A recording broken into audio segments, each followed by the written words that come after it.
सांगलिया धूनी पर जाने से भूत क्यों चिल्लाते हैं? क्या उनको कष्ट होता है? क्या भूतों को डर लगता है? ओमदास जी महाराज ने बताया सच। सांगलिया धूनी सीकर में स्थित एक हिंदू धार्मिक स्थल है, जहां पर लकड़दास जी महाराज ने शमशान घाट में धूने को जलाकर यहां पर एक मंदिर का निर्माण किया था। सांगलिया धूनी शिव पंथ में आता है।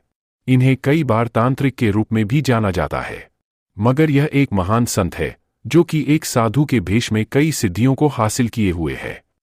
यहाँ पर रहने वाले ओमदास जी महाराज और अन्य सभी संतों ने काफी सिद्धियां प्राप्त कर रखी है, जिसके कारण से यह भूत और भविष्य तक को देख सकते हैं।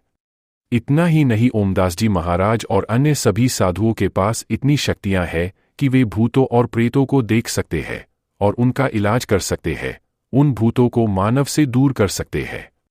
अब आपने भी कई बार देखा होगा कि सांगलिया धूनी में जाने के बाद में कई लोग चिल्लाने लग जाते हैं। दरअसल उन लोगों के अंदर भूत होते हैं। दरअसल सांगलिया धूनी में इतनी शक्ति है कि जब भी कोई बुरी शक्ति या फिर कहे कि नकारात्मक ऊर्जा वहां पर जाती है तो उसे काफी कष्ट होता है और इसी कारण से भूत चिल्लाते हैं, क्योंकि भूतों के अंदर असल में नकारात्मक ऊर्जा होती है और सांगलिया धूनी में सकारात्मक ऊर्जा होती है। और जब भी नकारात्मक ऊर्जा सकारात्मक ऊर्जा के पास जाती है तो नकारात्मक ऊर्जा को काफी कष्ट होता है। मगर भूत थोड़ा नहीं चिल्लाते हैं, बल्कि बहुत ही ज्यादा चिल्लाने लग जाते हैं।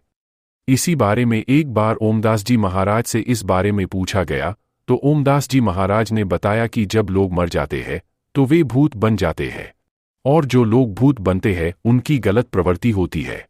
वे दूसरों को कष्ट पहुंचाने का काम करते हैं और उनके अंदर नकारात्मक ऊर्जा होती है।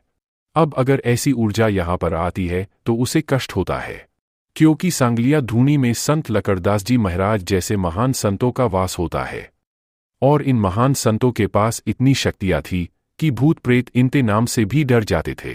इतना ही नहीं, धूने में इतनी शक्ति है कि उसे सामने दुष्ट आत्मा कभी टिक नहीं पाती है। जब भी भूत प्रेत धूने के पास जाते हैं, धूने की राख से तिलक लगाया जाता है तो उन भूतों को इतना कष्ट होता है कि वे चिल्लाना शुरू कर देते हैं। उन भूतों को ऐसा लगता है जैसे कि वे आग के अंदर भूने जा रहे हैं, और इतना भयानक कष्ट होने पर ही वे चिल्लाते हैं, और ऐसे होने पर ही वे भूत मानव को छोड़ते हैं।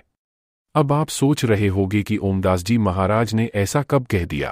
तो आपको बता दें कि ओमदास जी महाराज वैसे तो कम ही बोलते हैं, मगर कई बार जब वे किसी के यहाँ सत्संग पर गए होते हैं तो वे बोल जाते हैं, साथ ही अपने जानकारों को कुछ बता देते हैं। तो आज के इस वीडियो में बस इतना ही। अब कमेंट में लिखे जय साहेब की, जय सतगुरु साहेब की, जय ओमदास जी महाराज की, जय सांगलपति महाराज की, जय धूनी माता की। अब चैनल को भी सब्सक्राइब कर दे।